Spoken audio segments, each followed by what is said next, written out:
Et en gros, l'intérêt des États-Unis à maintenir Haïti sous tutelle, bon, évidemment, il doit y avoir des questions de ressources naturelles, mais si on peut pour vous, j'imagine que c'est une évidence, mais pour nos auditeurs, l'intérêt de Washington à maintenir sous tutelle Haïti.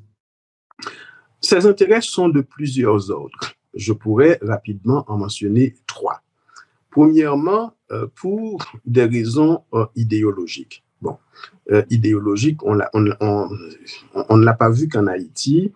À chaque fois, en Amérique latine, dans les Caraïbes, où il y a des gouvernements qui sont des gouvernements progressistes, basés sur un fort nationalisme, c'est-à-dire revendiquant le droit des habitants du pays à l'autodétermination, droit finalement garanti dans toutes les déclarations au sein de la communauté internationale, Déclaration universelle des droits de l'homme. Alors ces gouvernements seront persécutés.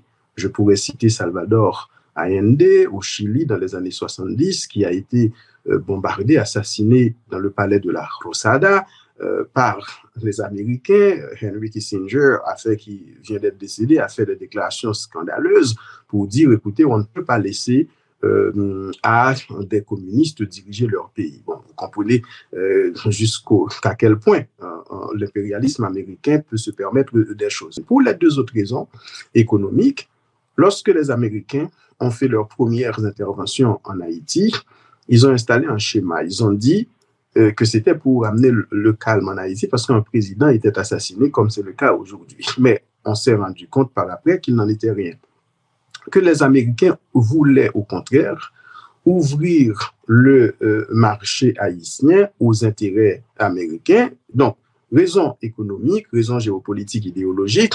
3e raison, vous l'avez mentionné, et ça a trait, bien entendu, aux intérêts économiques, le sous-sol haïtien. Et là, je souligne vraiment très, très fortement ce que je vais dire, car il ne s'agit pas de simples rumeurs.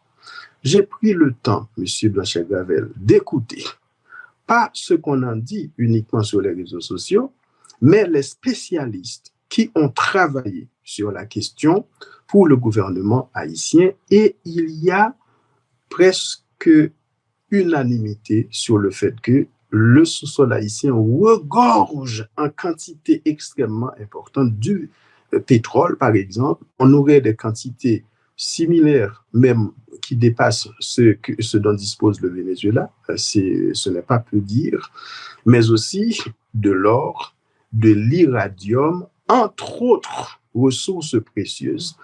Depuis que j'étais en Haïti, M. Blanchet-Gravel, je ne vous raconte pas des histoires. J'ai grandi en Haïti, notamment à Port-au-Prince, pour les dernières décennies avant d'immigrer au Canada.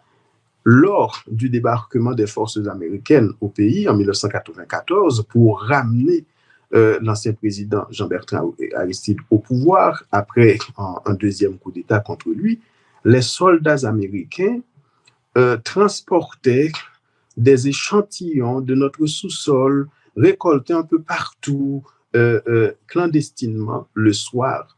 Tous les Haïtiens qui étaient suffisamment âgés le savent. Et donc, pour cette raison, les Américains n'entendent pas raison et veulent à tout prix garder le contrôle du pays. Et la manière de le faire, bien entendu, c'est de se servir d'éléments d'Haïtiens, des laquais, sans colonne vertébrale, sans personnalité, qui en contrepartie, c'est-à-dire pour les services rendus aux despotes étrangers comme les Américains, peuvent s'emplir les poches et donc enrichir leur clan, parti politique, famille, amis, femmes. Voici comment je peux vous résumer, grosso modo, la misère du peuple haïtien.